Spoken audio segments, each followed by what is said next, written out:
the challenges and the things that both my grandfather and father and myself faced were a story of the times. I'm Grant Bailey. I'm a third-generation railroader. My grandfather grew up on a farm in Belmont, Manitoba. Northern Pacific was building a branch line, and it cut through a corner of my grandfather's family's farm. He had a sister who was married to the section foreman at Waakapaw, Manitoba.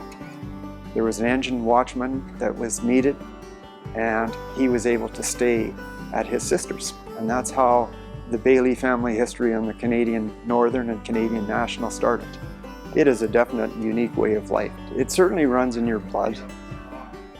One of the things about my grandfather, he loved the railway. He loved working as a locomotive engineer. He had all kinds of opportunities to advance in the company, but he never had a desire to do that. He loved running an engine. My grandfather retired in 1955, and of course my father, when he graduated from high school, he joined the Royal Canadian Navy. So he was discharged in 1945 and decided to go to university. He had taken an interest in engineering. He worked for CN in the water supply department. He advanced through the engineering department. Then they went to Saskatoon, and he was a division engineer in Saskatoon. And I guess that was a great time for our family. My grandparents were there. My parents were from Saskatoon, both my mother and father. My grandfather was really, really well respected in Saskatoon. That probably led to some of the opportunities that my father had, and me being able to ride in the last steam engine. 1960, the last steam run in Saskatchewan was scheduled, and my parents dressed my brother and I up. We rode in the engine from Saskatoon to Warman. The engineer's name was Scotty Lee, and it was the 6062 mountain class locomotive, big locomotive. I had a privileged childhood on the railway for sure, and it was probably inevitable that someday I would start working for the railway. I also had an intense interest in aviation. I was 16 and I wanted to get a pilot's license. So my dad said, well, if you want to take flying lessons, you'll have to go get a job to support it. And he knew of the section crews that had trouble keeping or attracting men. And I ended up on the section at 16 years old in a place called Leland, Alberta, on the Alberta Coal Branch. I can remember those first 2 weeks on the section. I thought I was going to die. I was a scrawny 125-pound kid working a tamping bar and shovel, and it was really tough. But I was stubborn, and of course I couldn't let my dad down. They were always playing jokes on me. We used to have the conductor's cushions in the track motor car, but this John Holloway, the foreman, he'd pick up a track bolt and slip it under my conductor's cushion just before I sat down. He used to do that to me quite a bit. He'd take a drink of water from the cooler.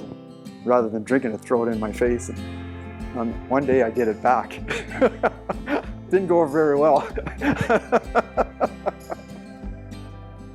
I led a privileged childhood on the railway, but I had worked on the section at Leland and had a little bit of money. In the following spring, I wanted to set out on my own and do a trip out to Eastern Canada. And I didn't know anybody in Montreal, but my parents had good friends out there. Is a fellow named Jack Spicer, and he was basically second in command of CN at the time. And of course they had no children, and I think they were quite worried about me taking off and wandering around all over the place in Montreal. And the next day, the day that I was set to go to Ottawa, there was a huge, massive snowstorm. I guess Jack Spicer didn't want to drive to work, so he called Bob Bandine, who was the president of CN, Dr. Bandine, and asked if Bandine would come over and pick us up to go to Central Station. So little did I know, up pulls the limousine. And I got in the front seat with the limo driver, and Mr. Bandine and Dr. Bandine and Jack Spicer got in the back. I'm probably the only sectionman to have ridden to work in a limo with the president of CN. But I came to enjoy it, and I also gained experience as I went through. And so, by the time I was done with those 7 summers of work on the section, I knew the workings of the railway fairly well. It was great experience. So I knew I was going to pursue a career in the railway at that point in time.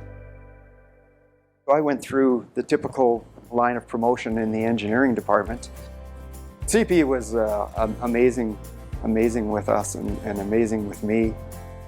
CP would invite us to the short line conferences. We rode in the Royal Canadian Pacific from Calgary to Field, in these short line railway conferences. And one of these trips, I think I mentioned to somebody at CP about my dad, how he was retired ex-railroader, and I said, boy, he'd sure love to be doing this. And the guy said, well, give him a call and get him down here. And so my dad joined us on the Royal Canadian Pacific. Later in my career, I was involved in the construction and operation of the Canada Line rapid transit system in Vancouver. We opened ahead of the 2010 Olympics. We had every train in service, running full out, and we handled 2.8 million passengers during the Vancouver Olympics. The people were amazing too. There was no violence on the train. There was nothing. The thing about the railway is it's basically a 24/7 operation. The railway runs around the clock, so our lives revolved around it. To be able to have worked in all these different territories and enjoyed the landscape and the climbing mountains and swimming in former ballast pits. That's one of the beautiful things about working on the railway. Is just the opportunities that you get to see these places and do things in these places. Beautiful old station buildings right across the country. Many of them are still there. I'm grateful for having the family history in the railway. I mean, it's given me huge opportunity, basically made me what I am. I'm very, very lucky to have been born into a railway family.